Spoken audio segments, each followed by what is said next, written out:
Экинчи бир чоң маселе бул бүгүнкү күндөгү дагы деле ошо өкмөттүн токтому кабыл алынган жанагы закон тишини деп коет. Жанагы саат 10дон кийин, кечки саат 10дон кийин тойлордун баары токтош керек экен. Туурабы? Тойлордун, баягы оюн зооктордун, жанагы түнкү клубтардын баардыгы иш жумушун токтотуш керек.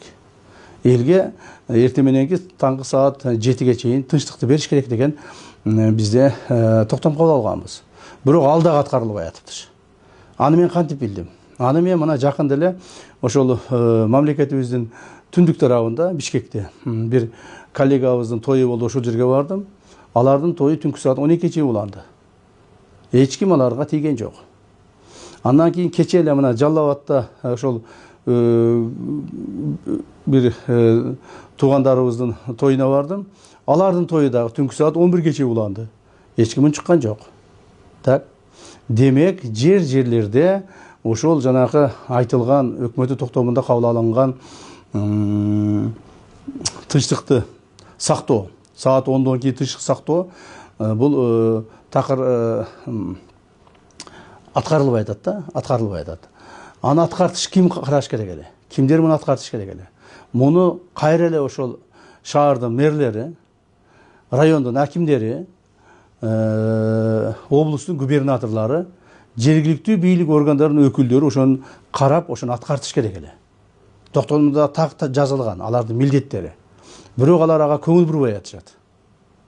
Ошондуктан мен азыр дагы ошол мэрлерге, акимдерге, губернаторлорго дагы бир мына силерге жазуу жүзүндө токтомду кабыл алса аткарбайт экенсиңер, мен өзүмдүн сөзүм менен силерге тапшырма берип кетейин. Урматтуу жергиликтүү бийлик органдары жетекчилери.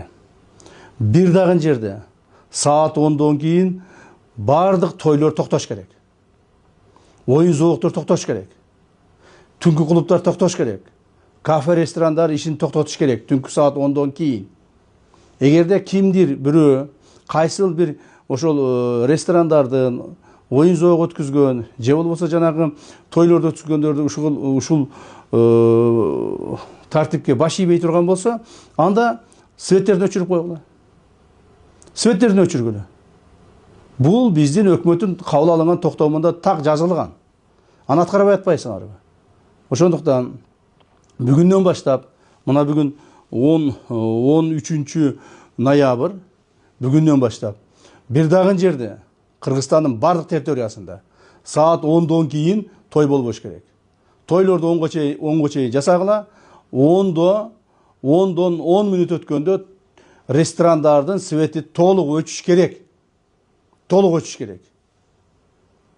Анан кийин кээ бирлер айтат, мен ресторанда жыйнашым керек эле. Мен ресторандын идиш аягын жуушум керек эле. Ошондуктан мен дагы 1 саат, дагы 2 саат деп жанагы калпты сүйлөшүп туруп тойлорду узарткандар бар. Андай болбойт. 10 болду, ресторан свети өчөт. 10го чейин баарын бүтүрүңүздөр. Тоюңуздар да бүтүрүңүздөр, оюн зоокты да бүтүрүңүздөр, жана ошол идиш аягыңарды дагы жууп тазалап бүтүрүп алгыла. Же болбосо эртең менен келип саат 8ден 9дан келип даярдангыла. То есть саат 10до дагы бир жолу айтайын. Урматтуу мэрлер, акимдер, облустун президенттеги өкүлдөрү, силерге тапшырма. Саат 10го чейин, то есть 10дон кийин, түнкү саат 10дон кийин бардык тойлор, оюн зоок, түнкү клубтар бардыгы светтери өчүрүлүш керек. 100%. Анан мына бул экөөсү өчүп, бирөөсү өчпөй калыптыр. 5өөсүн токтотконбуз, 6-чысы иштеп аткан экен, көрбөй калыппыз дебегиле экен. Кайсыл жерде иштеп атканын көрбөй калган мэр болсо, билбей калган аким болсо, же байкабай калган губернатор болсо, алар жоопко тартыласыңар. Мен мындан ары мына бүгүндөн баштап бардык укук коргоо органдарына, коопсуздук органдарына тапшырмаларды берип атамын. Ушул маселелерди тыкыр көзөмөлгө аласыңар. Себеби силерге токтомду кабыл алып бердик, токтомду да аткарбайт экенсиңер. Мына токтомду кабыл алып койду өкмөт. Бирок бардыгы эле оюн зооктор 12-1ге чейин болуп атат. Караган эч ким жок. Эми мындай болбойт. Ошондуктан ушул маселеге өзүңүздөр жакшы көңүл буруңуздар деп айтмакчымын.